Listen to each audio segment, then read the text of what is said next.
Run It Back Nation, Fire Take Nation, Sixers Nation, welcome.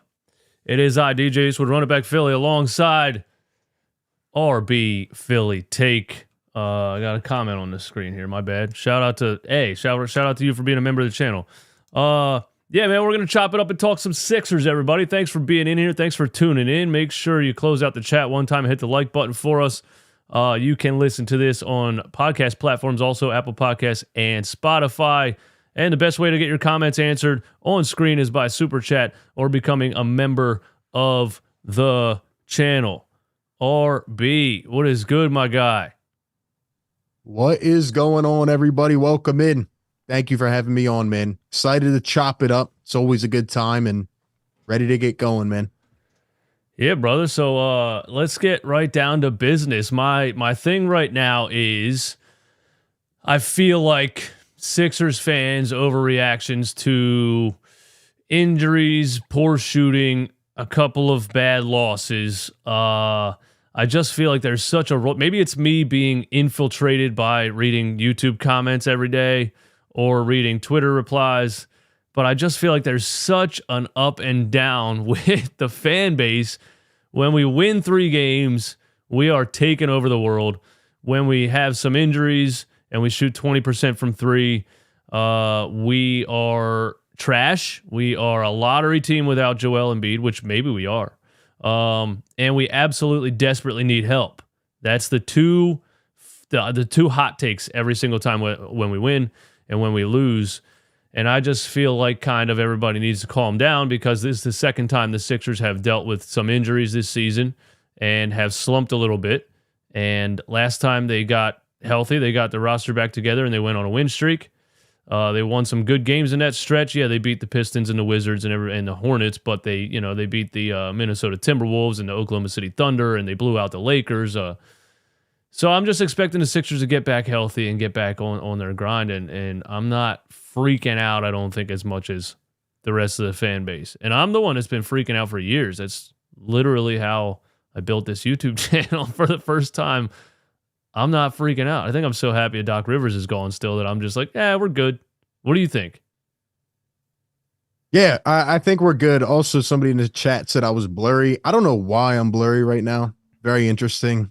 But we'll see, man. I'll try to get it fixed. But anyway, to your point, yeah, I think people need to take a chill pill. I've never seen a fan base get so reactionary when it comes to jumping off the ledge after 1 loss or 2 losses. Like, you go on social media and people are acting like the world is ending, like an apocalypse is coming tomorrow afternoon every time the Sixers lose a game.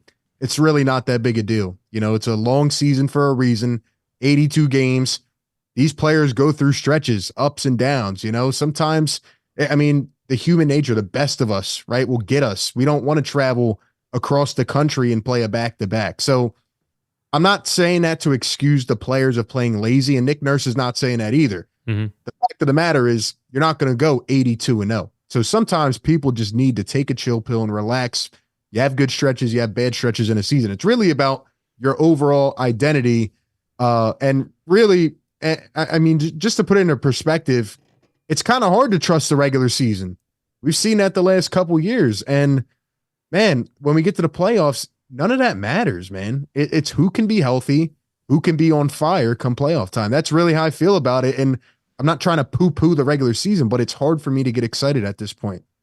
Yeah, it is. It's hard to say that wins matter a whole lot. It's hard to say that losses matter a whole lot. You're just trying to stay in there and have a decent seeding when the playoffs start. And, yeah, the main goal is the health of Joel Embiid going towards the playoffs for the millionth year in a row. I feel like this Joel Embiid era is half of my life, and every single season he's been hurt in the playoffs. You know, when people talk about his points per game dropping, when they just look at stats and they say he averages this in the regular season, he averages this in the playoffs, and he's a playoff choker. He's legitimately hurt every single year, and I'm not saying that's okay. I'm fucking sick of it too, just like everybody else is.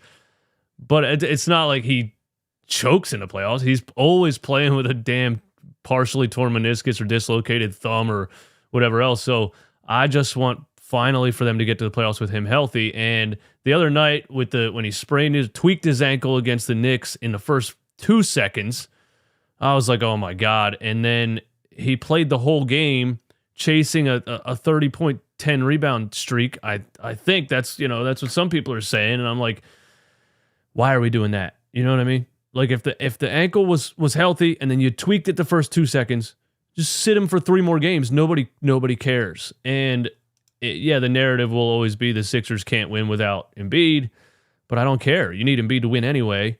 I just want him to be healthy for the playoffs, man. That's all I want. That's all I want. Please.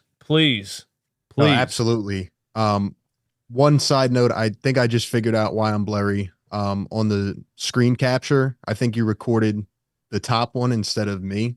So like I'm clear on Zoom.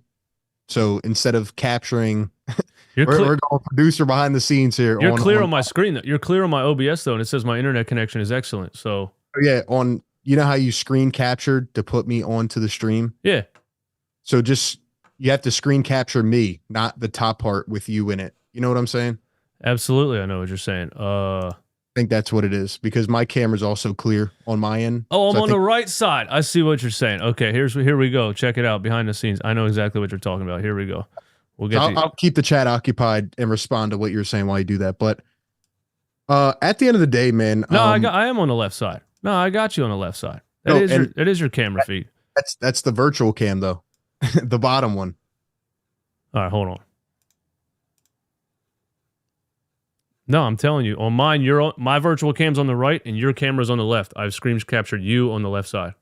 But on your camera, right? Yeah. You have like the whole screen capture of me next to you, yes. Right? And then there's another camera, like my actual camera. I'm on your actual camera. That's what I'm saying. I don't think so though. I am because I just tried to go all the way left. If I was on my camera, you would be on the left side. And there's nothing over there. We're on you. You're clear anyway. I don't know why people are saying you're blurry. No, I am blurry on the stream though, which I don't understand. How blurry? Like blurry. Chrissy says you're clear on my end. You're clear on A's end. Why was the chat saying that I was blurry then? I don't know. They're over there on dial-up internet or something. All I know is you look clear on OBS, and I'm sending that signal to YouTube, and it says my internet signal is good. So I get what you're saying. The chat was saying that we were blurry before. My bad. Damn, bro. See? This is what happens when you read the chat. I'm just kidding. We love you guys. I can't read the chat anymore. Anyway, so back to the point. The Joel Embiid trolls, I know you've been dealing with them as much as I have. I just had never seen such a hater, toxic base come into every stream or every video and hate on a guy that just averaged 40 and 12 for the duration of an entire month. Like, if I was an online troll, I would at least have some substance to hate on. You can't hate on a guy that just averaged 40 points per game over the course of a 9-game stretch. That's impossible to do. So I just don't understand why people continue to come through and try to put Embiid down. Like you said before, man, you have to get to the playoffs healthy. And yeah, they shouldn't have kept him in for that streak the other night. I thought that was overkill. If this team gets to the playoffs healthy, if Joel finally has a healthy playoff run, then this team could go all the way. That's the fact of the matter. Anytime you have a guy of that prominence, you can go all the way. Yeah, this makes me kind of nervous because where did knee swelling come from? You know what I mean? Yeah. Joel Embiid taking foul shots post Sixers practice with wrapped on his left knee, missed last game with knee swelling. So now he sprained the ankle that got healthy. Now he randomly has knee swelling and he has the knee wrapped up. Is it beginning? Is the chain of Joel Embiid injuries beginning in January and he's going to be on one leg by the time the playoffs start? Does this make you nervous like it does me, or is this just... Well, first of all, I've sprained my ankle before and other joints in my leg have swollen because of difference in like weight distribution and things like that, and he's 7'2", 280. So that could just be a sprained his ankle and then his knee swelled up. That's very possible. But it makes me a little bit nervous, and are you nervous about this? 100%. And it's because every time he goes down or takes a hit, or even in this circumstance, the guy called an entry pass, for crying out loud. It's not like he tried to do an acrobatic dunk or he went up to block a shot and came down on somebody's foot. You go over the years to the injuries that have been accumulated by Joel Embiid, whether it's getting elbowed in the eye or elbowed at the end of a meaningless clinching game or catching an entry pass. The dude might be cursed. He might just have bad luck, man. I mean, it's just frustrating. Is this the last straw this season? We were saying, last season. I feel like this is definitely, like, it can't happen again this year. It absolutely cannot. The entire city will just be like, listen, we love you, but it's time, dude. You know what I mean? That's why people in themselves are still hating on Joel, because he just can't or hasn't done it in the playoffs, given that he's been hurt and things have come up. But if he gets injured again, if this team goes to the second round and he goes out with like a meniscus tear or something like that, and I hope he doesn't, but if he does, at what point do you just say, man, we can't do this anymore? I mean, he's so good, but he is injury prone. And that's why they shouldn't be playing him 45 minutes a game or, I wouldn't even care if they didn't play him on back-to-backs. Well, I really do not care about the regular season anymore. As crazy as it sounds. That was the scary thing when Nurse came in, because they asked him about it, and he was like, I want him to play more. And we were like, what? You want him to do what? You want him to do what? Nick Nurse is just like, I kind of old school in that way, I feel like. He's like, if you're healthy, you're playing. Whatever. I would also add to that, though, through the first 15 games of the season, I'm not sure off the top of my head how many there were, but I think there was 6 or 7 games where he sat in the fourth quarter because the Sixers were blowing teams out. Also in that first 10, 15 game stretch, if you remember, Tyrese Maxey was on a monumental tear and, he wasn't turning the ball over at all. He was averaging 10 assists per game. Not to say he's not playing well now, but Maxey was playing a lot better to begin the season, and he was taking that pressure off Joel. I feel like over this last stretch, he's having to do a lot more. Some of these games are going down, and he has to score 12 points in a row in the fourth quarter to give us that extra juice before he comes out. And that's just not a formula for success. That's why he's been hurt in prior years, because they have asked him to do way too much. And you don't really have anybody else that's going to take over the game like that. Right. Somebody that can create offense, somebody that can have the ball in their hands and you can kind of run something through them and they can make something happen, whether it's getting to an open shot, getting to the foul line, or crashing the defense and kicking it out to somebody else. Unfortunately, you're paying a guy that should be able to do that, but it's clear in year 98 of the contract that he's just not that guy. And so that's the wild part about the roster right now. They failed to trade him 3 years in a row, and now you're sitting here looking for help because the guy that's getting $40 million can't do it. It's frustrating, man. Do you think this team is championship ready right now? Because I've been back and forth, and I'll put it this way. I think that I'm very satisfied with the production so far overall from the team. I don't think we expected him to be this good, this quick with Nick Nurse. He is a great coach, and we'll get into more about him later on. But I keep going back to the fact that there's, a 7-game stretch coming where Tobias Harris just kind of reverts back into the passive Tobias and the 5 shots per game and the 6 rebounds. And usually that happens in the playoffs against better defenders. It's just the unfortunate part of the matter. I like Tobias as a guy, but they need that third option. And I feel like they're there. They're almost there, but they're not over the top on a level of Boston. And it hurts me to say that because I was starting to believe.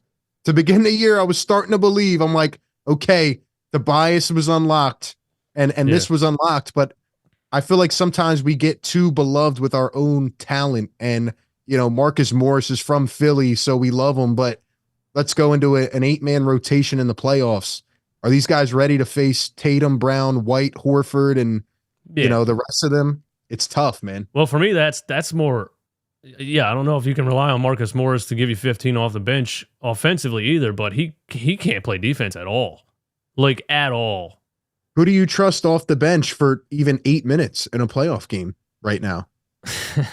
Damn, dude. Nurse doesn't really play Covington. I thought Covington had nice spot minutes. He hasn't really played that much. I actually like what Pat Bev's doing, but come playoff time, you're going to see really tough defenses, So I don't know how his scoring will be limited there. I don't know who else. I really don't. Yeah, it all comes down to, how long it took to trade James Harden, and then it's all last minute. So you didn't really get to piece this team together. You got whatever the Clippers threw into the trade, and we were like, okay, cool, let's roll with it. And then at the end of the day, it's going to, some things are going to come out and they don't look like the level of bench that probably you're going to need in the playoffs. I still think the most glaring thing to me is, and when they're playing well, I still, man, I like them against anybody. It's just that in a 7-game series, you're probably right. The things that are the deficiencies are probably going to stand out. Although, I look at the other teams in the East, and I can name deficiencies on a lot of the teams. Boston is still the one that it sucks to say they're fucking deep as hell, and I'm sick of it. I'm sick of it, man. If Tatum breaks his leg, Derek White will drop 45 on us. It sucks. So if we're just looking at Boston and their depth and a potential Eastern Conference Finals, then you definitely need more. The thing that still stands out to me is DeAnthony Melton in the starting lineup. That's just, to me, is not going to be a championship starting lineup. It's just not. He's not that guy. That's why I'm getting very, very close to this Dejounte Murray situation, because I really do think that's a guy that, alongside Trae Young was a weird fit maybe, but if he's exactly kind of what the Sixers are looking like when we're talking about when Joel's struggling or Maxey's getting double teamed or whatever, a guy that can take the ball and create something, at a pretty high level and shoot 39% from three, and he's 56% from the mid range this season. And he's got some size, and he's known to play some defense. People are telling me he can't play defense anymore. He's 26 years old. You don't just randomly wash at 26 years old. Maybe 27, 28, but is he 26, 27, 28? Either way, he's around 26 right now. 26? Yeah, you don't just forget. He was known as a two-way, guy in San Antonio. I just think people maybe are focusing too much on what happened in Atlanta and writing him off. I think he's that guy, man. I really do. I think he's that guy. And they put him out there. The Hawks want to trade him. I think that's the piece, man. I didn't want to jump to that right away, but what do you think about that? So I have a couple main thoughts about Dejounte. I agree with you that he was a former All-Star under Greg Pop, and, he was a first-round talent, of course. They traded 3 first-rounders to get him. Yeah. I think where it's gone wrong in Atlanta is it's very hard to be a point guard and play off ball next to Trae Young. That's just how Trae Young is. That's his style of game. Trae Young needs a dominant center with him. He needs that point center action. So I agree. I think Dejounte would be better in Philly. A couple concerns I have are, number one, Dejounte Murray's defensive rating has gotten worse every year of his career, and it's been the worst this year. So that's number one. Number two, I still feel like if you go and get Dejounte Murray, you need to get other pieces. So I talked about this the other day on my channel. The way I'm getting Dejounte Murray and giving up a ton of assets is if the Sixers can also land Bogdanovich or DeAndre Hunter. If they can get Bogdanovich, who can average 17 a game, maybe be that scorer off the bench that they need, or they can get DeAndre Hunter, another nice wing defender.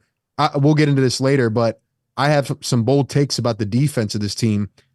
I think it would be a good trade because even if you get Murray, you still need to find a way to replace Tobias Harris, no matter what. Like maybe he's in that deal and the Hawks want to go and take that expiring salary and they want to take a couple first rounders and, build more around Trae or whatever it is.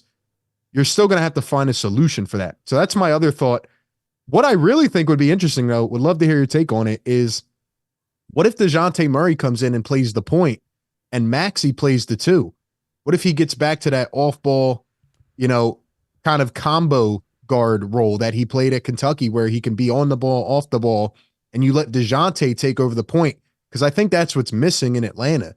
I don't think he's able to be himself. Like he's just getting these empty points when Trae Young just decides to stop making shots. Yeah, definitely. I think Dejounte Murray is a point guard, and you tried to pair him with a guy that's a point guard. Just so they're both guys that thrive with the ball in their hands. Tyrese Maxey, the beginning of the season and with James Harden, the situation that went down, I think we all were very excited to say Tyrese Maxey's an elite point guard. I think he's an elite style of point guard. I think he can potentially, be a Damian Lillard style of point guard, which is a scoring point guard, but he can definitely benefit from more of a facilitator with the ball in his hands. And, that's why I talk about like Malcolm Brogdon and some other guys that, just guys that you can plug and play, and they have more of a facilitating mindset. And Maxey can, then Nick Nurse can stagger them, and he can, what he tries to do right now, when he runs the Pat Bev Tyrese Maxey lineup, that's what he's doing. He's bringing Maxey off of double screens and having Pat Bev stand at the top of the key and try to feed him the ball. He's legitimately running Maxey at shooting guard in those lineups. So, yeah, I think that would, if you get Murray, that's exactly what you would be looking to do, I think, because Tyrese Maxey is a scorer. He's developing facilitating abilities, but he's just not a natural top of the key, read the whole floor facilitator. So yeah, I think that makes perfect sense. Yeah, that's the kind of fit that I would kind of aim for. And again, if you could snag Bogdanovich, by the way, both of them are on good contracts, especially Murray. He's owed like 18 million, and then like I think for the next couple years, and then it goes up a little bit, but he's on a really beneficial contract. So Dejounte Murray would be a good fit there. I think there's a couple main options out there, and we'll start to hear more as time goes on. I wouldn't say Dejounte Murray is my top trade target, but he makes sense for a lot of reasons. I still think if you could get that pure four that can shoot and rebound, and my top trade target all along has been Lauri Markkanen. I don't know if the guys will part with him, or if Danny Ainge will ask for 5 first-round picks and second-round swaps. He's not just asking for it; he's getting it. I would bet if they should put it on BetUS. They should put it on DraftKings. He's getting exactly what he wants for Lauri Markkanen. I really think that. I just can't see any team giving up 5 firsts for a guy that could potentially walk next year. That's a good point. I do think he'll get 3 firsts and players and swaps, just kind of, how he did in the other trades with Mitchell and Gobert, given that it's an in-season trade. But Lauri Markkanen is the exact type of player that makes way too much sense next to Joel Embiid. If you could get Markkanen and somehow say Clarkson, I mean, come on, this team's a championship contender right now. Markkanen, we just got a front row seat to it the other night. The dude shoots 40% from 3. He can defend better than Tobias. He has more length. He grabs 8.4 rebounds a game. That's what you need. And shout out to my guy, Sean Bernard. He said this to me a couple weeks ago. The issue with Tobias is that he doesn't have a defining skill. When Tobias isn't out there with the ball in his hands, right? It's not like, oh, Tobias grabbed 10 rebounds or, he had 4 steals or 3 blocks. He's just there. And that's the issue. You got to impact the game somehow other than scoring. And because you're a 4th option, it's just never going to happen with this team. This is the sad part about that. I was listening to the Royce Enrique Sanchez today, and Mike Lavine asked Spike, he was like, honestly, if you replace Tobias Harris with Robert Covington right now, would the team be different? And he was like, no. Nobody's ever said, the Sixers have never lost and somebody said, yeah, but they were without Tobias Harris. It's not a guy that anybody thinks about when it comes to affecting the game. It's absolutely ridiculous. And I'm standing on the hill that if he wasn't paid that money, he wouldn't even be in the starting lineup. He would have been traded a long time ago. He would be coming off he's not this, we keep trying to force this, he's a third option thing because of what he's being paid. And that's why it just doesn't work. But they just won't relegate him to his skill set or lack thereof. But what is his skill set? Like, if they could say, okay, Tobias, take a back seat and grab us 12 rebounds and defend, I'd be perfectly fine with Tobias. I would have no issue. But that's the thing. What else does he do to impact the game consistently? Nothing. Right. Nothing. He's not good.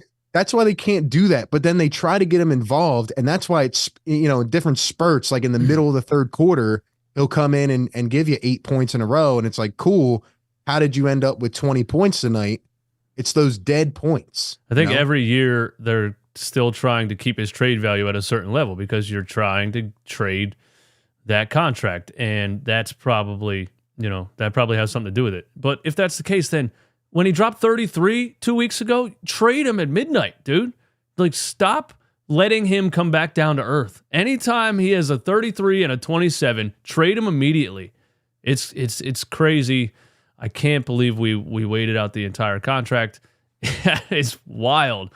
But he's the guy that called the other day and was defending him. It blows my mind because there's no way anybody watches a full Sixers game every game and is excited when Tobias Harris gets the ball. It's just a fact. It's predictable. The other team knows what's coming. It's boring. It's not effective.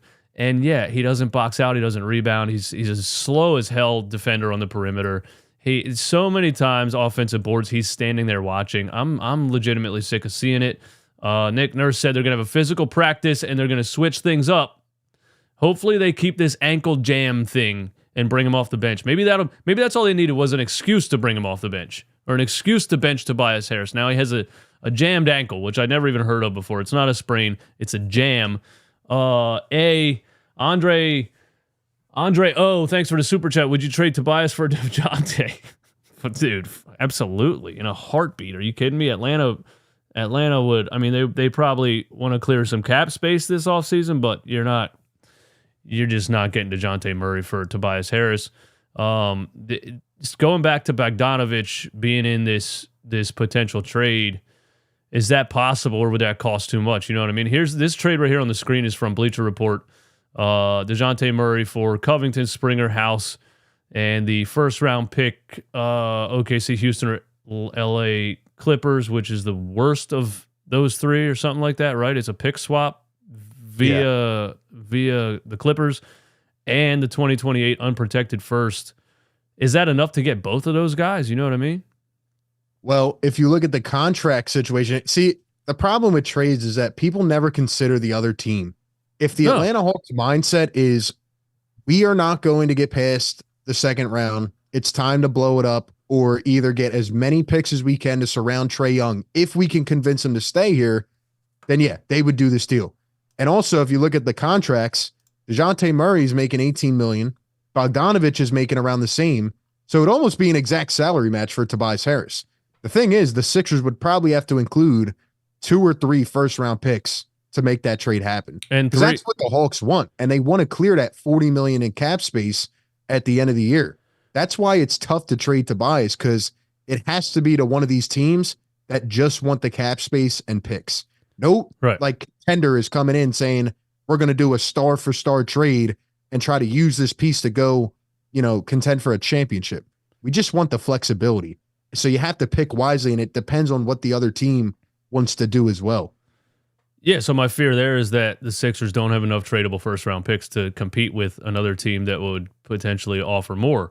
I don't think Dejounte Murray's like the most sought-after player in the NBA. It's not like Lauri Markkanen or some other guys that are going to command a lot of first-round picks. I know the Hawks would love to get back what they gave up, which is 3 firsts to San Antonio.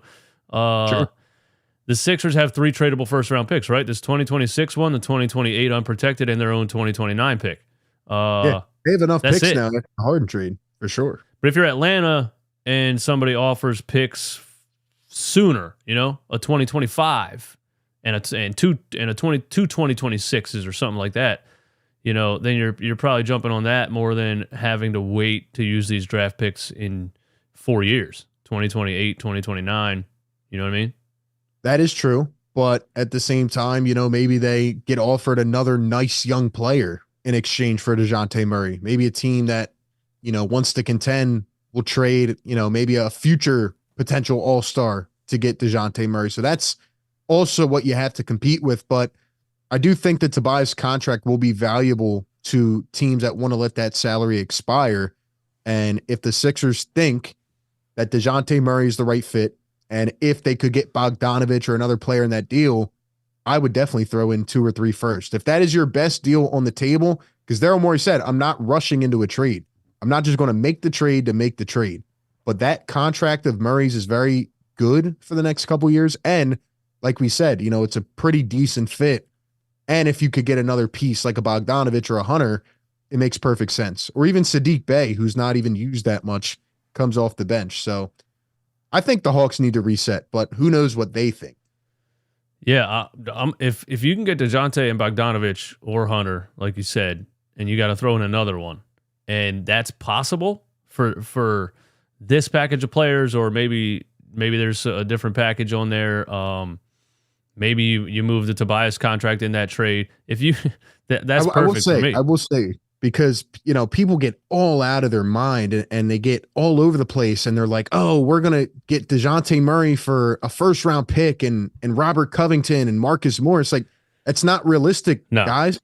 I get those all the time. I said the other day I would trade 3 first pick swaps and young players or expiring contracts to get Lauri Markkanen. And I had a bunch of people telling me, oh, that's way too much. That's way too much. You have to think about what these other teams are going to offer and what they have to give. You have to have the best offer, and you only get one shot at it. If you make the wrong trade and so-and-so becomes available on the day of the deadline, then what? Like, you need to make the right trade. You cannot sacrifice assets and get stuck with the wrong player, as we have seen multiple times. Yeah, my favorite is when people reply on Twitter or in the YouTube comments and they say things like, take Springer out and throw in Korkmaz. Like, the Atlanta Hawks hang up the fucking phone. You know what I mean? Or Springer's untouchable, according to some of them. Or they'll be like, see if they'll take a couple seconds instead of the first round picks. They won't, bro. What do you mean, see if they'll take a couple seconds? Hey, will you guys take a couple second round picks instead? No. It doesn't. Not even answering the phone at that point. They're not answering the phone. There's so many other teams that will swoop right in and make the deal that you will not make, which is why trades are very hard. They're very time sensitive. I think I'm sitting on this now because I think that's contract wise, player fit wise, the players' ages. Damn, man, if that's possible, if you can get DeJounte and another player for 3 firsts and a package of, Jaden Springer and whoever else, dude, sign me up. I think people value first round picks way too much too, as fans too. Like they think like, no, we can't give up all of our first round picks. Why not, bro? Tell me why not. Do you want to win now, or do you want to be the well, every year we have a couple draft picks that we refuse to trade? I just don't care what. If you think this team can get over the top now, why not go and push your chips into the middle of the table and try it? And my question to the chat, and I'll ask you as well, who would you rather go after? Let's just say hypothetically, you could either get Dejounte Murray and Bogdanovich, or you could get Zach Lavine and Alex Caruso.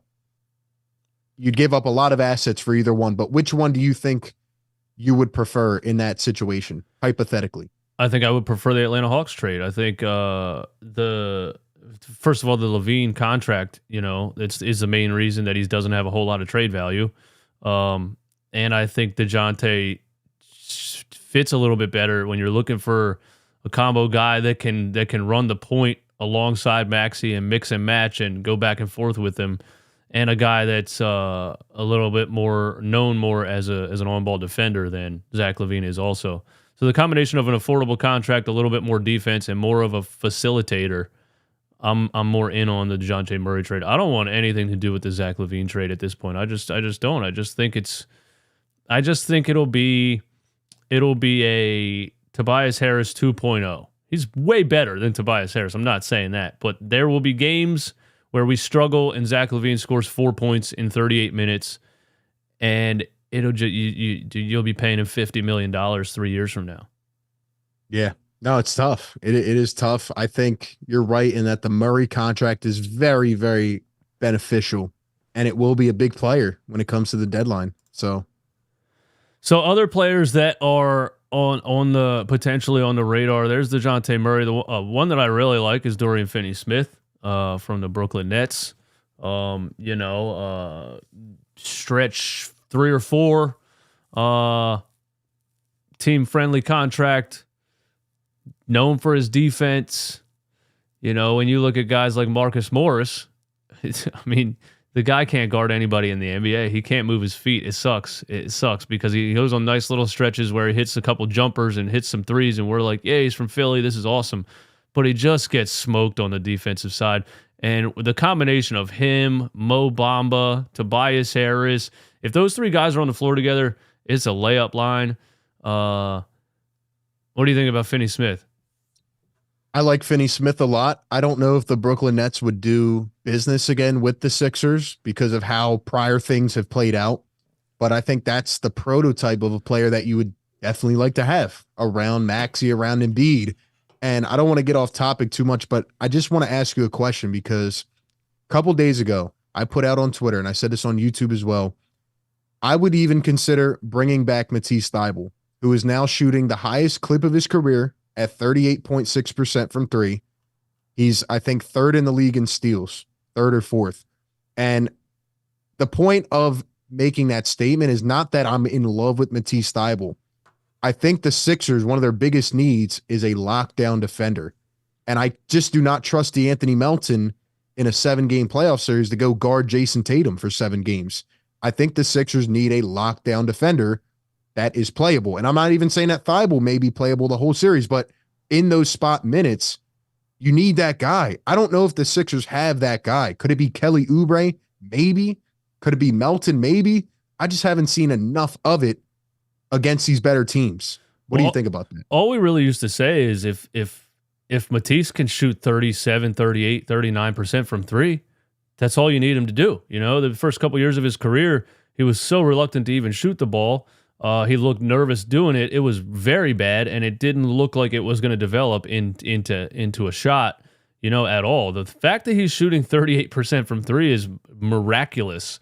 You know what they said to me? They said, oh, it's only because there's no pressure in Portland. I said, BS. Come on, man. You're going to take that away from him now? What does that mean? So then every player there is shooting 40% from three. Right. Right. You're going to clown the guy because he improved his jump shot? No, he's shooting better, and he's still a great defender. Sure, he gets in foul trouble, and he's not smart. But the one point that nobody remembers, he played under Doc Rivers. He didn't play under Nick Nurse. That's what I was just going to say. Isaiah Joe would be an all-star under Nick Nurse if he's not going to be already. Well, that's what I was just going to say. When they talk about it's only because there's no pressure, I mean, they're kind of making your point for you. He played under Doc Rivers where there was so much pressure for young guys. They were nervous all the time. There shouldn't have been any pressure. There should never be any pressure for somebody to shoot a wide open three. It should be encouraged. That's why Paul Reed's out here shooting threes kind of whenever he wants to. I mean, yeah, don't shoot 5 of them if the first 2 missed everything, but shoot it once in a while. It's a basketball game, you know what I mean? So Thybulle benefiting from there being no pressure that makes perfect sense. It's not really an argument against it. Hayden, thanks for the super chat. He really wants my opinion on Eagles versus Bucks, man. Thanks for supporting the channel. I am not talking about the Philadelphia Eagles. I'm just not doing it, bro. I love you. Thank you for your support. Nope, they're not even in my mind right now. That's, bro, what they did on Sunday, they're not even, now you made me think about them. See what you did, Hayden? You ruined my damn night. All right, let's move on. Fuck the Eagles right now, man. Oh my God, dude. This city is ran by the Sixers now. I can't believe what's going on over there. Brooklyn Knight, thanks for the super chat. We missed our chance at getting OG, and I've been screaming trade for OG since we traded Harden. OG, man, I like him a lot, man. Big physical defender. And like I said, people thought I was making him sound like some kind of NBA star. I was just saying he's such a good role player because of his size and his defensive ability and the fact that he doesn't absolutely suck on the offensive side of the ball. You know what I mean? A defender that can actually do a little bit of something and fit in on the offensive side. I think Knicks fans are going gung-ho with it. I think they're going a little bit crazy. They won a couple games in a row. They beat us.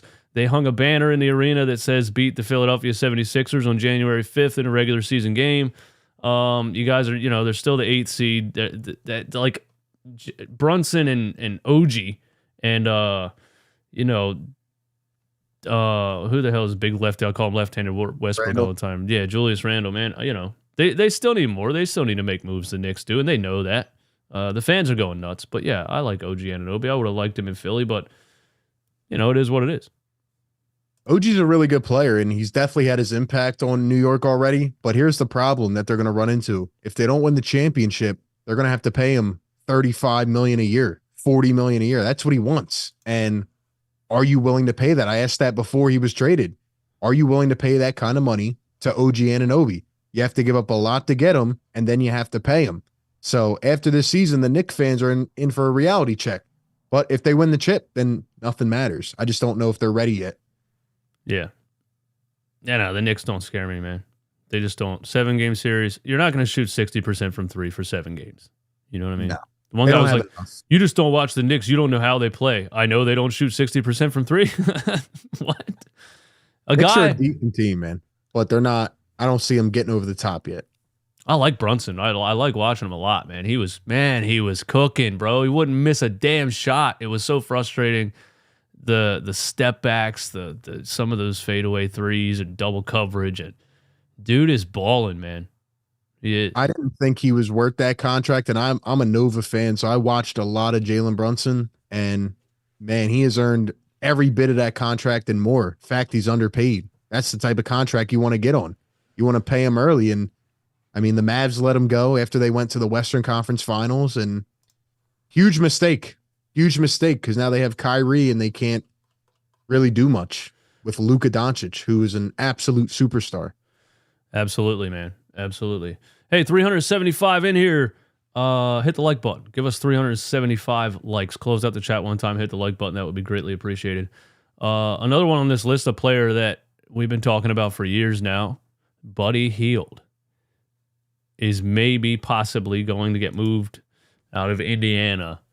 Team friendly contract also, making $19 million. Is he expiring? I don't know that.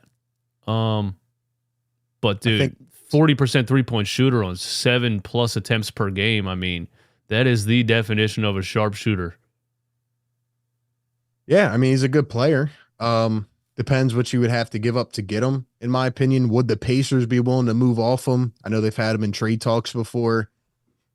Would he end up coming in to be your shooting guard, your starting guard? Would he be off the bench? I think the thing with Buddy is, he's more of a spot-up shooter. So, I think the Sixers really need that microwave scorer off the bench. That's what I think they need. You don't think he's a movement shooter? I think he's a movement shooter, but can you give him the ball and say, go get me a bucket at any point? I don't know if I can say that about Buddy. I think he's more of a spot-up guy, and he's a very good shooter for sure, but I just think off the bench, the Sixers are going to need that microwave scorer in the playoffs. They're going to need, can they finally get a guy for once that can just give them 12 off the bench a game? Like Jordan Clarkson for Utah, when he used to come off the bench, every game, you knew he was coming in to cook. That's what the Sixers do, man. Look at the Celtics. They have guys who are coming in. Freaking Hauser, he's going to knock down shots. Milwaukee, these teams are deep, man. They're coming in to score the basketball. And I just think the Sixers need a guy like that. Aaron Cabbage, what's up, man? Longtime subscriber. Thanks for supporting the channel. If the Warriors keep slipping and Wiggins is on the trade block, I would love him on this team. His defense on Tatum alone is worth it. Andrew Wiggins, man. That would be interesting. I know he's been a decent shooter in some seasons in his career. I don't think I think he's shooting really bad this season from 3. I would take him for sure. Defensively, yeah. Plug and play guy. Yeah, I mean, again, depending on what you get for him, I think Buddy Hield and this tier of players are guys that aren't going to make you. They're not going to get you. If we're looking at what we need to get over the hump, these guys aren't the game changer type of guys. But if they, if that's a secondary trade that you make or something like that, you can add Andrew Wiggins some way. Yeah, I'm down for that too. Yeah, I'm taking Wiggins for sure. I think he's been unmotivated this year because Golden State, it brings up the whole Draymond thing. And I don't know if you saw what he said today. Had me cracking up. Said it's too much for me.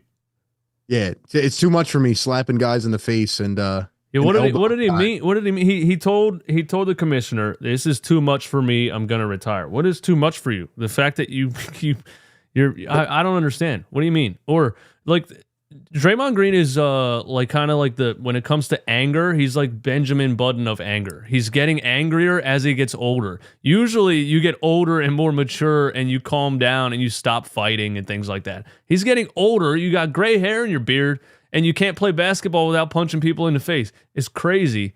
Yeah, I don't understand it. I thought the punch to Jordan Poole was going to end his career, and the way the Warriors swept it under the rug was wild to me because the way that he punched him was so violent and so out of control. It was like, this guy is dangerous, and then he's choking people out. You saw this coming a long time ago. You know whose career it ended? It ended Jordan Poole's career. He went on to Washington. Right, he CTE, man. He got a ring and a contract, and now he has the worst plus minus of all time through this point in the season. It's something like it. He has the worst plus minus of every player active in the entire league. Yeah, of all time to this point in the season. I've never seen anything like it. I actually went to the Sixers game where they beat the Wizards by like 48 points, and Jordan Poole's is out there having fun. I mean, he doesn't give a shit, man. Kuzma, Poole, they're collecting money and they're just chucking up shots. They don't give a shit. Dude, pregame, he was over on the sideline talking to some chicks. Like, he just really does not care. He got his ring, he got his money, and he said, I'm good. Those boys go out there knowing that they're going to lose, man. It's crazy. Think about the life that they're living, man. Like, you're living in a $5 million high rise in wherever the hell you want, and you're like, yeah, I got to go play a basketball game. He's got just a roster on the line. You know what I mean? Meet me here after the game. They're not focused on basketball at all. They are just living a fantasy right now. And basketball is secondary. That's why, there's literally a play this season where the Wizards were losing by 24 points and Jordan Poole threw it off the backboard to Kyle Kuzma on a fast break. Dude, they are so checked out. It's actually why I'm a little scared to trade for Kyle Kuzma, because I just think he's to the point mentally where he's good. Like, he got his chip, he got his money, he's getting paid $40 a year. Like, what does he need to do? What does he need to prove? He's succeeding in life, and there's no pressure on him. It's true. No fans go to the games. So if you bring Kuzma into a contender, it's like, all right, you better kick it back into gear now. You better get locked in, buddy, because you're going into a tough playoff environment. Yeah, that's the tough part with players today, because back in the day, if you weren't Jordan, if you weren't Kareem, if you weren't the top 10 in the league, you weren't making $200 million, So right. You got guys that are getting that kind of money that, maybe didn't really care that much in the first place or got here just by I'm not saying it's easy to get into the NBA, but there's a lot of size and natural athletic ability and that can get you, somewhere. And some guys get there, get paid, and just don't give a damn. Like Ben Simmons, man. The guy's still getting $40 million. He's still getting he's getting $500,000 to hang out at NBA games. Do you know how crazy that is? He's just hanging out. He's out again for the entire. Is he playing this year? He did it. He did it. He fleeced it. He got an entire $150 million contract while not playing basketball. They said he was back. Remember that to begin the season? Yeah. He had like a couple triple singles, and they said he was back.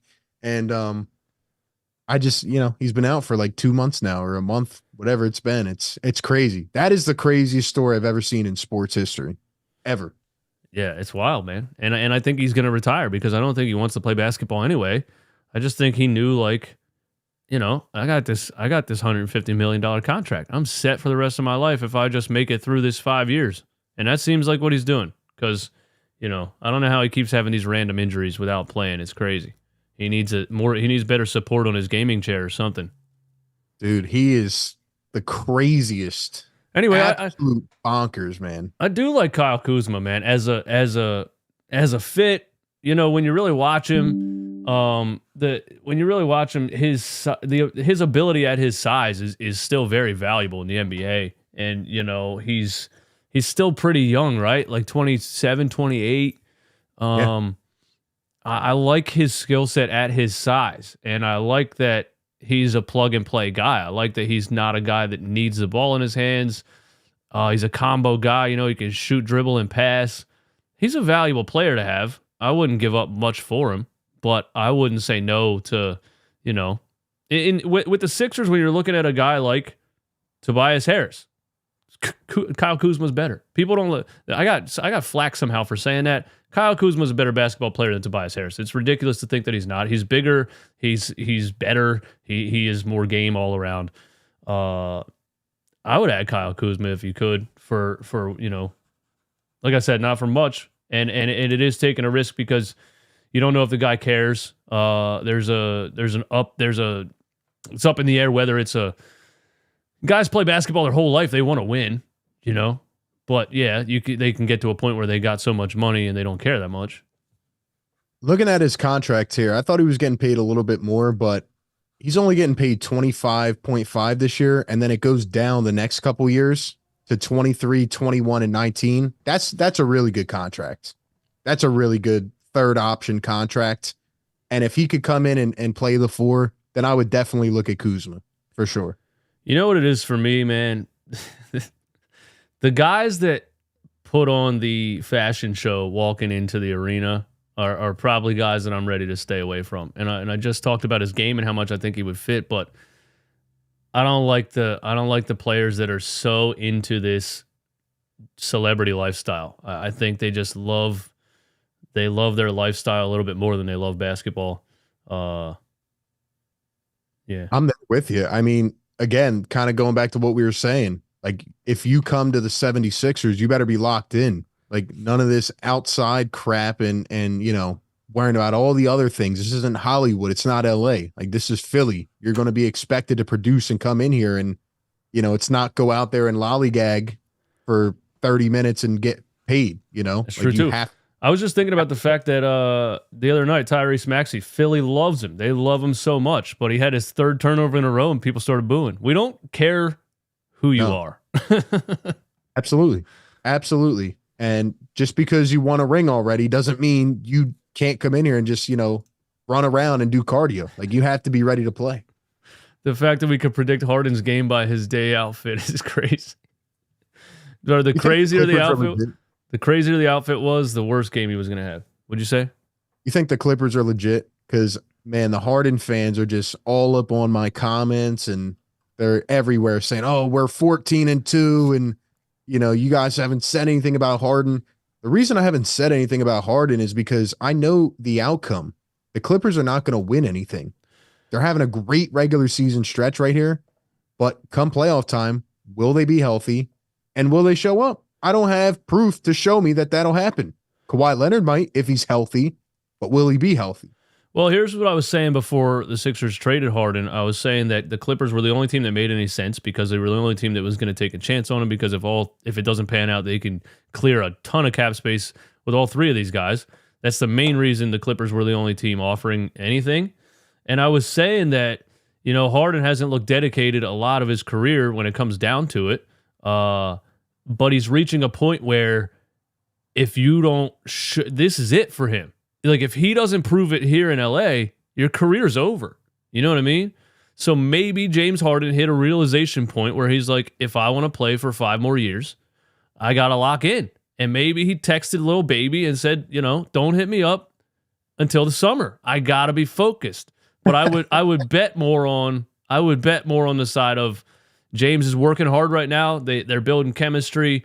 Obviously, he's an amazingly talented player and can fit between Paul George and Kawhi perfectly when he's locked in. That's what I always said. It's the fact that you're going to see night and day differences between when he's well-rested and when he's in Vegas until 5 in the morning. It's just an absolute fact at this point. I wouldn't bet on it, but maybe he does. But maybe. I wouldn't bet on it. Ja's out for the season. Yeah, I just saw that actually. Breaking news live as we're on the show. Ja Morant out with a torn labrum for the season. Torn labrum. So to what Roddy Poo said in the chat, and I agree 100%. I brought this name up at the beginning of the year. What about Marcus Smart? Would he be a double agent like Al Horford, or would he come in here and play good defense, be a team leader, and make something happen? I like Marcus Smart. I love Marcus Smart. I love Marcus Smart. Marcus Smart is, what you want is in a dog mentality kind of guy, but he's also very good at basketball. We keep getting these PJ Tucker types that are past their prime that have a dog mentality but can't offer much on the offensive end anymore. I would absolutely love Marcus Smart.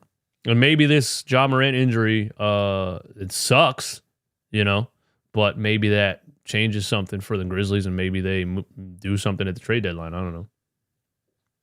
I don't think the Grizzlies are going to compete. We saw what they looked like without Ja before he came back. And it does suck. Like, he came back and he was electric. He changed that team in a couple games since he was back. But Grizzlies have no shot. No shot at all. So will they trade off some vets? They should. And if Marcus Smart is available, I'm definitely chipping in at Smart. I mean, he's a really good player. Yeah, I'm with that. People are saying that he's Al Horford 2.0. It's much different, though, because of the fit, It's not like you're trying to play two centers together. Yeah, I don't think Al Horford was actually sabotaging the Sixers, man. It was a bad fit, man. Joel Embiid commands more space in the paint than maybe any player ever. Seriously. Like Shaq, he's the most dominant center since Shaq, but Shaq wasn't floating around the free throw line. You know what I mean? Shaq wasn't floating around the mid-range. Joel Embiid needs literally everything inside the three-point line is Joel Embiid's area.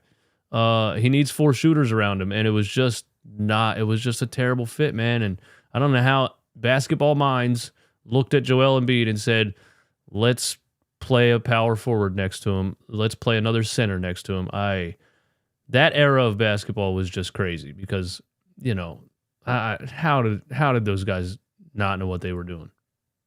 Yeah, that was the worst roster construction maybe ever. Somebody in the chat said that they wouldn't take Smart because he was on Boston. Matter of fact, that's one of the reasons I would take him.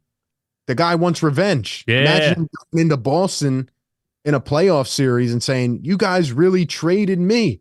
I was the heart and soul of that team. They weren't supposed to trade him. They were supposed to trade Brogdon. And then at the last second, they had to throw somebody in.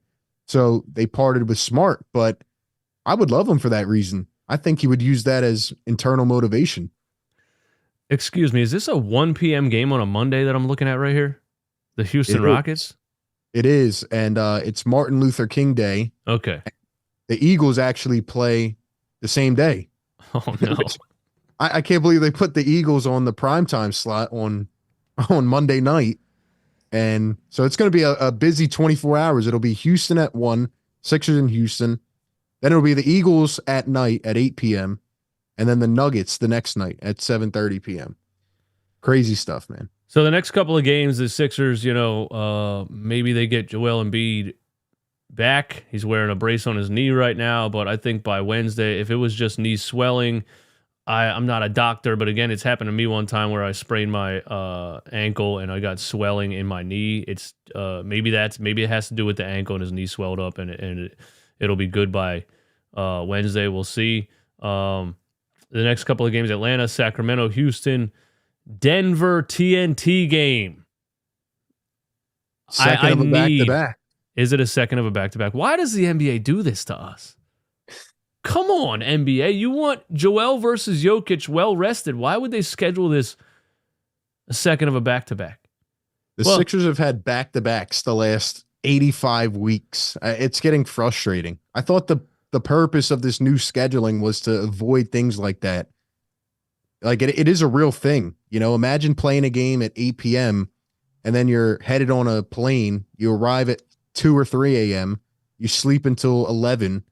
You get up, and by the time you're up, you have to get back to the new stadium and play a game. I mean, it's tough, Well, the Houston one is at 1 o'clock, so you get a little bit more rest after the game than a normal back-to-back. But you know what? I need this game right here. I need it for 2 reasons. I need Joel Embiid to prove to everyone that he can play at his full potential on a back-to-back. That's one thing. It would be nice for him to, dominate this game, to show everyone, everyone talks so much shit about him sitting out back-to-backs or whatever else.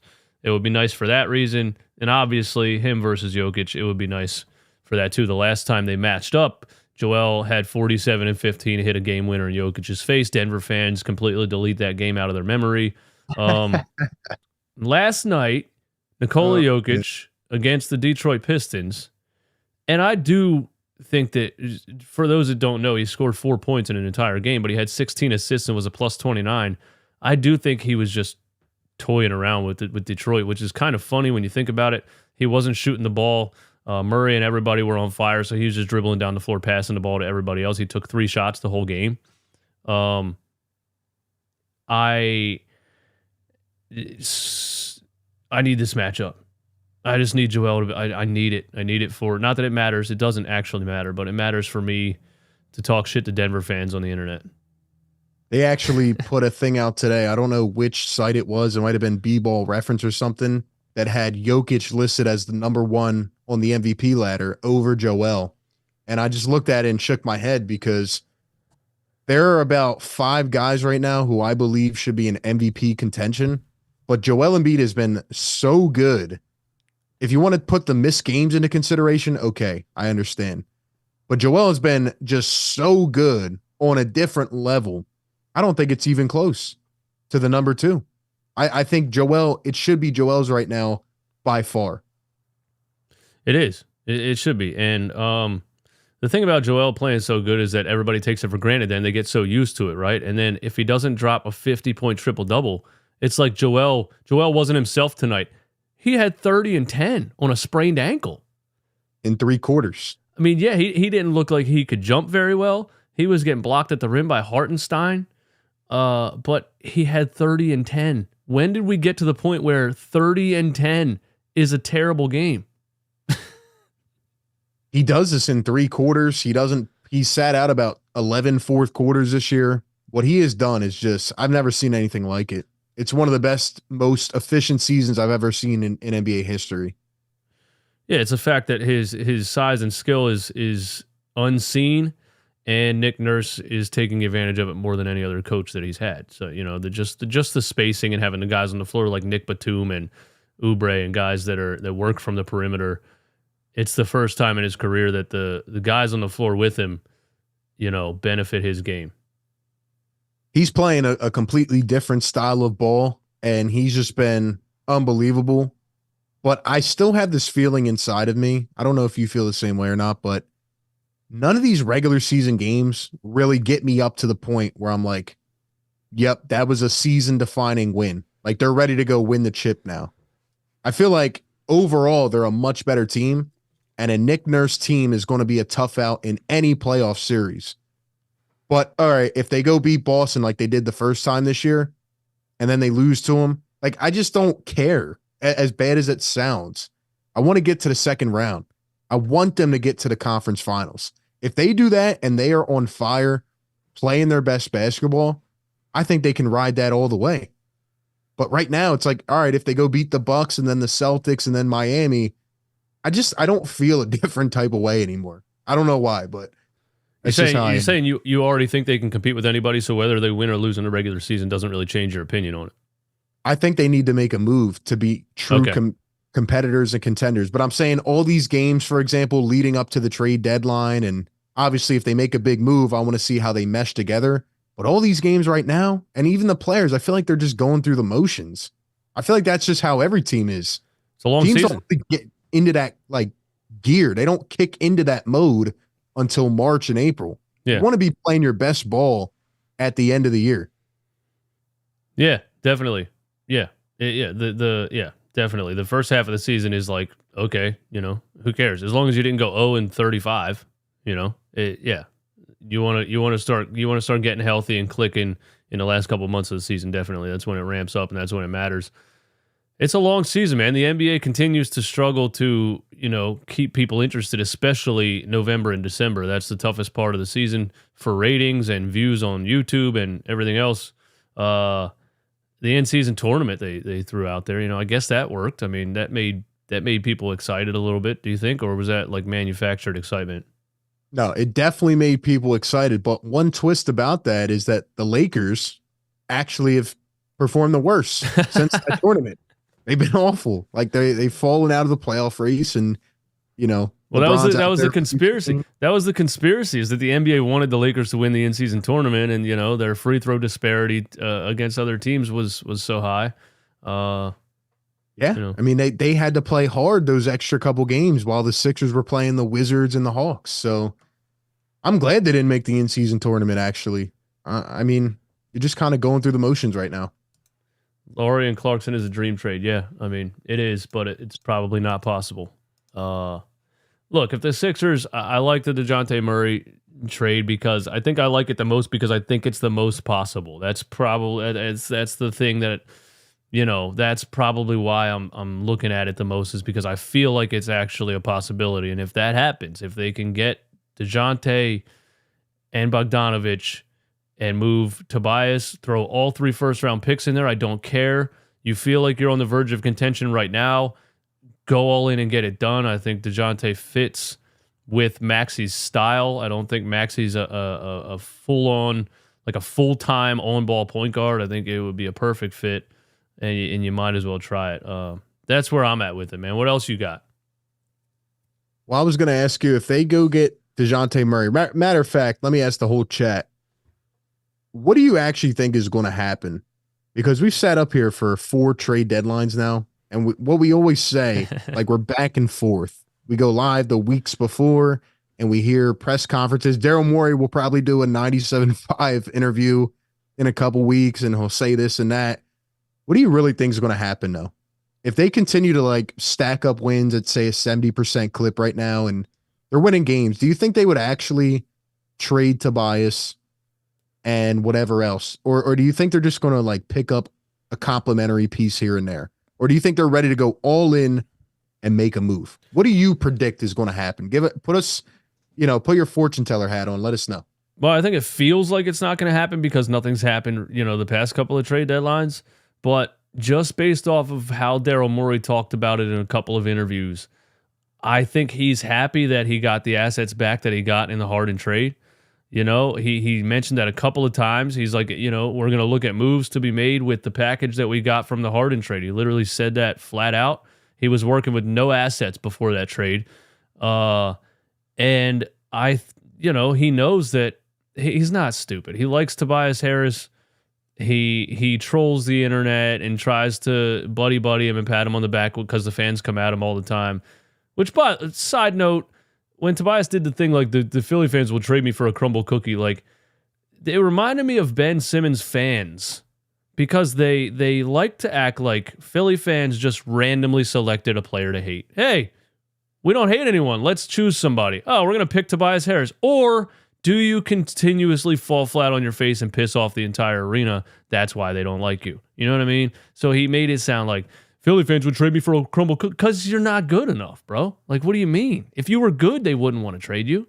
Anyway, Daryl jokes around defending Tobias on Twitter or whatever, but he likes the assets that he has. He knows it can get him something in a trade. And I think if it's the right fit and he feels like it makes the team better, he's going to go all in. This is a guy that, in Philly, it's felt like he's been hesitant with the Ben Simmons trade, not pulling the trigger right away, with the Harden trade, not pulling the trigger right away. But over the rest of the course of his GM career, dude, he makes moves. He pulls the trigger. You might see a big trigger pull at the trade deadline. I feel like we're aiming towards that because I'm pretty sure Daryl Morey said a week or two ago in some type of interview how good Boston was. He was just putting them up and saying, yeah, Boston is stacked. We know that.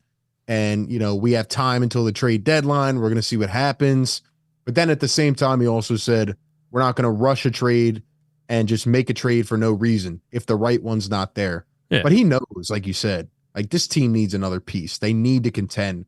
If this team goes like this into the playoffs, are people really going to get excited? I don't think so. Yeah, no, I think the lack of other high level scorers is becoming pretty evident in tough games for sure. But I think he's gonna do it. He's not gonna do it if he feels like it's. He's not gonna force it. He's not gonna do it because he knows the fans want to trade. He's not gonna take a trade that he doesn't like. He's not gonna do that. But if he likes it, he's pulling the trigger. I know that. And all the picks, he doesn't care about picks. He'll send them out the door right now. He doesn't care about 20. You can't play the game caring about 2029. You can't do that. Yeah, I agree. Yeah. I think if the right trade's there, he'll make it. But the question is, will the Sixers have enough to make a trade? I think that's where we're at. What other young, enticing pieces do they have to throw in a trade? Yeah, it's that's true. There's not like a young Can we player. talk for a second about Jaden Springer? Oh. Not to poo-poo him, but I actually thought Springer's jump shot was starting to come around at the beginning of this year. I remember in Summer League, he was actually putting some nice form on the ball. And what happened? Dude, the G League Finals, he dropped 41 in the G League Finals to get them to the G League Championship, and he had 7 threes in the game. That's the same line, but it's the same distance. How can you shoot in that league, and then you're wide open in this league, and it looks like you're throwing a 20-pound medicine ball? How does I don't understand it. It's frustrating, man. And, he's had, 3-4 years now to develop, and we say this about the same guys every time. I can't take the G League for anything anymore. I mean, Kenny Lofton got in for about a minute with the Sixers. He turned the ball over 3 times. He goes down the next day to the G League, and he puts up like 30 and 12. I can't take That's how different the NBA is. And when Kenny Lofton was in that game, he was getting moved out of the paint by a guy named No-Go. Yeah. Like the deep bench of, was that Atlanta? I forget what team. There was the Bulls. It was the Bulls deep bench. Yeah. And then you go down to the G League, and there's, you know what I mean? The worst center in the NBA at the end of the Bulls bench is better than everyone in the G League. But the point that you made that I think is true, though, it's like, all right, the level of competition is different, but it's not like you're shooting any different. It's the same kind of court. It's the same distance. Why can't you shoot now? Like, your defensive presence, it's very apparent that Nick Nurse does not want to play these guys. He has not even given Springer a shot, and that's because he doesn't believe in the offensive side of it. You have to do both sides of the ball in a Nick Nurse system. That's almost why I think he's not playing Rocco, which I don't know why he's not. I thought Rocco looked pretty good. Didn't Rocco miss a couple games now? Well, he was playing great, and then he had an illness, and then he came back again and was a great contributor again, and then he's been out recently. He was ruled out again yesterday or the last game with something. There was a couple games he missed with injury, but there was also a couple games he was available and Nurse just didn't play him. He brought him in the third quarter for 4 minutes, and then he takes him out. Yeah, I mean, with as bad as their perimeter defense has looked, Rocco should be getting, especially missing guys. Rocco should be playing 20 minutes probably. Exactly. They need that type of defense. And with Rocco not playing, I don't feel they have enough defense on the floor. And even with a guy like Springer who brings that defense to the table, he's just unplayable because he can't shoot. And it's so frustrating to this point. Do they develop these guys' jump shots at all? I mean, I know the answer to that, but well, I think the thing is that, and maybe Matisse Thybulle became an outlier, which is funny. As soon as he left Philly, he's shooting 39% from 3. So it could be Sixers continue to have a terrible development staff.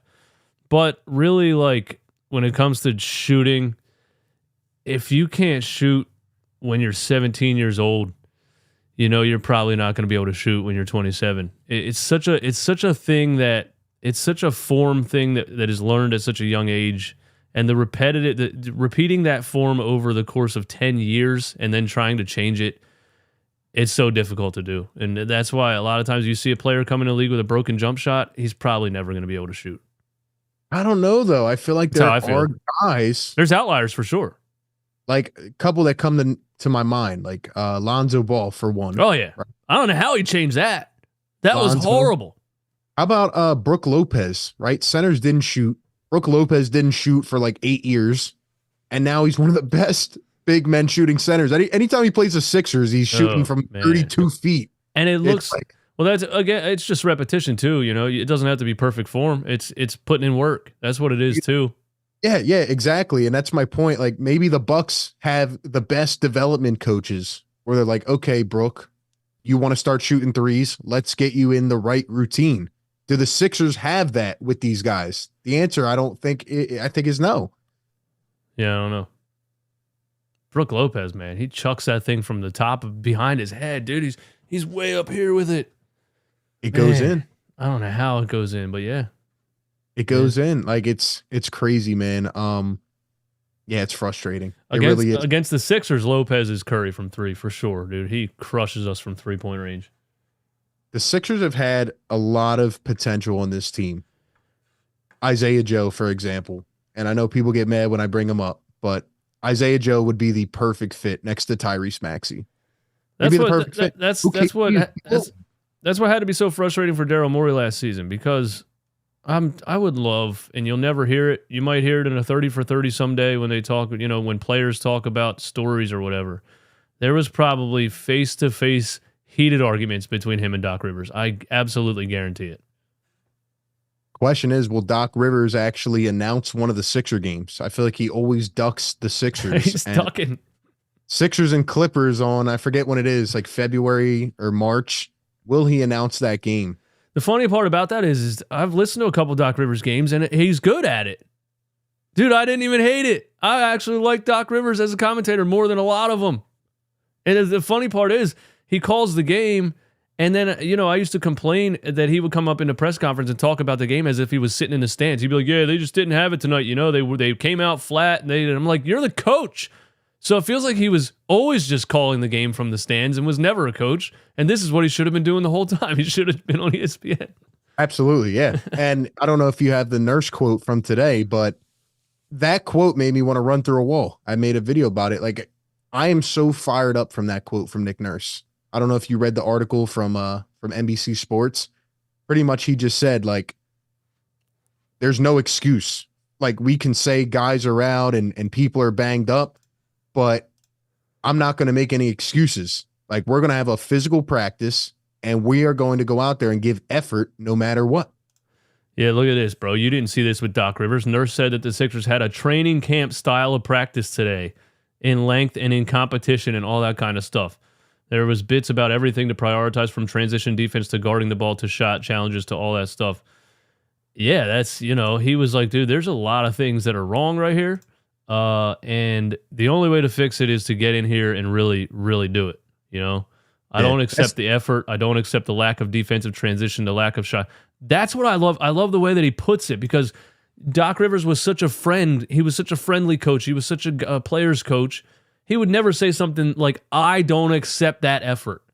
You know what I mean? And that's how you have to be, because, yeah, they're superstar millionaire NBA players, but, I use this analogy a lot. Professional bodybuilders still have a trainer next to them screaming in their face to hit the next 6 reps. Like, you can be a professional. You still need somebody pushing you. Yeah. No, Nick Nurse is the exact type of coach that we have asked for a long time. And that's why I think this organization is in a good point, because no matter what, Nurse is going to maximize talent. Like, a lot of guys look really comfortable in this system.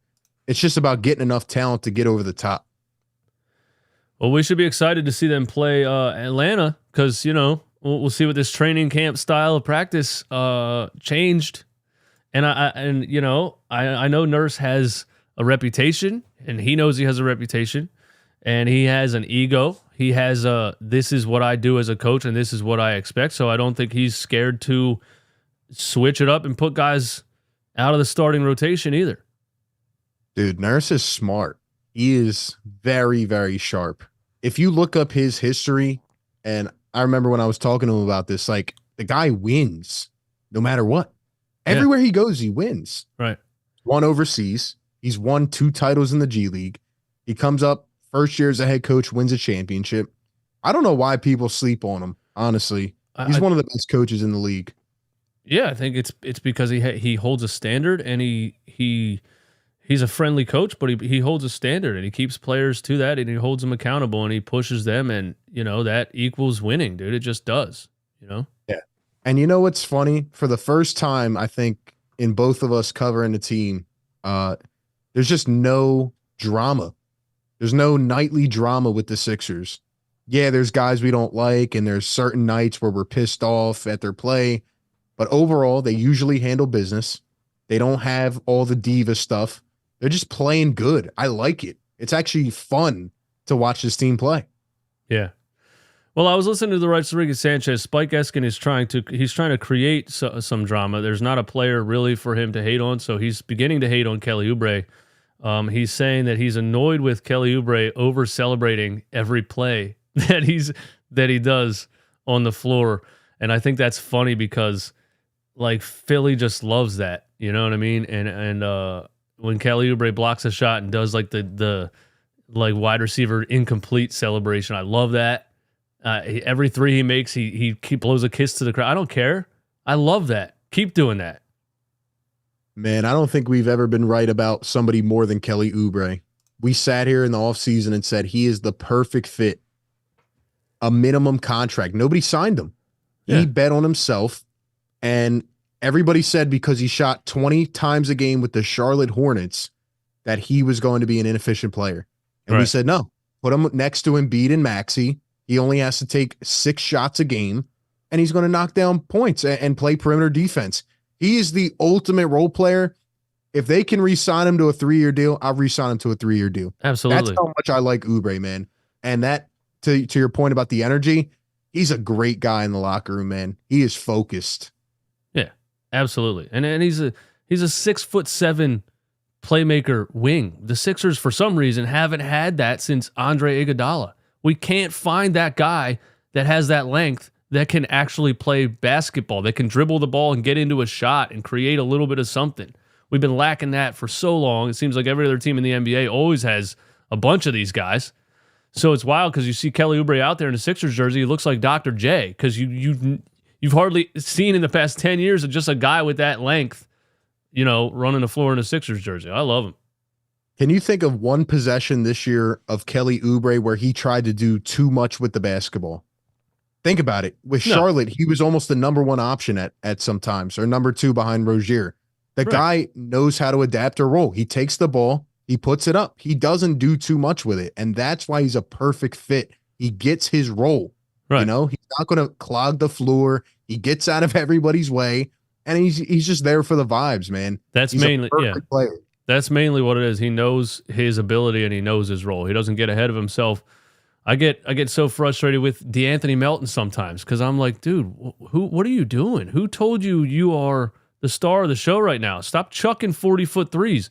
He gets a little ahead of himself sometimes. And yeah, Oubre he knows what he is and he's going to fit right in and he's not going to do too much.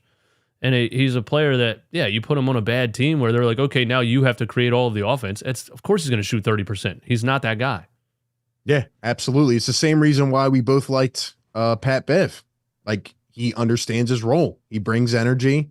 Whether he's a playoff player or not, it's a different conversation. But he doesn't try to do too much, He gets in there, he does his job, and that's that. Tony Merkel is in the house. Shout out to my dude, Tony, man. Thanks for the super chat. Love when you two collab. Keep killing it. Appreciate you, Tony. Tony has a huge podcast called The Confessionals. If nobody's ever heard of that, go check it out. He's literally just, dude, Tony's crushing it. Shout out to Tony, man. Yeah. I got nothing else, man. What else you got? Nothing else, man. Hopefully the Sixers continue to win.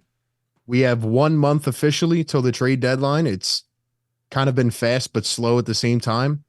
I'm ready, man. We'll see what happens. Hopefully they get healthy, and they should we do another trade deadline 8-hour stream? I'm thinking about doing an all-day stream with the trade deadline, honestly. Dude, let's do it. I'm thinking about doing a show each week leading up to the deadline, just talking about up-to-date rumors and things like that, because, man, the last live stream I did like this, talking and just going over stuff, it was at 4 a.m. It's when James Harden got traded, and, man, there was like 1,500 people in there. It was so much fun, and I feel like sometimes you get wrapped up in these games, It's like game today, game tomorrow, 2 days, but sometimes it's good to just chop it up with the people, Yeah, definitely. Yeah. Get some live callers in there. Yeah, I woke up. I woke up at like 9 that morning. I was way late. I'm like, and I texted you. I was like, why the hell were you awake at 4 o'clock in the morning live on YouTube? Dude, it was crazy because my phone went off at 2:30 a.m. I woke up to like a million texts. People are calling me. I'm like, what's going on right now? Like, who trades a guy at 2 a.m, 11 Pacific time? But come on now. Yeah, how does that even happen? I mean, they must have been in talks the whole day, and just the negotiating went that long. That's probably what happened. Yeah, it had to. I mean, 2 a.m. Come on, man. All right, well, thanks for coming through, everybody. Thanks for hanging out. Eastwood and RB, the classic, the duo, the GOATs of Sixers talk on YouTube. Thanks for coming through, RB. I appreciate it. Again, congratulations on all your success. The Paul Reed podcast you're having, Pat Bev on the show coming up. That's going to be awesome. Yeah, man, and, keep grinding. I love seeing your growth, and, let's keep doing our thing, man. Yes, sir, man. Appreciate it. Shout out to the chat. Still got a ton of people in here showing love to us, man. We appreciate that more than you guys know. Hit the like button. We'll see you soon.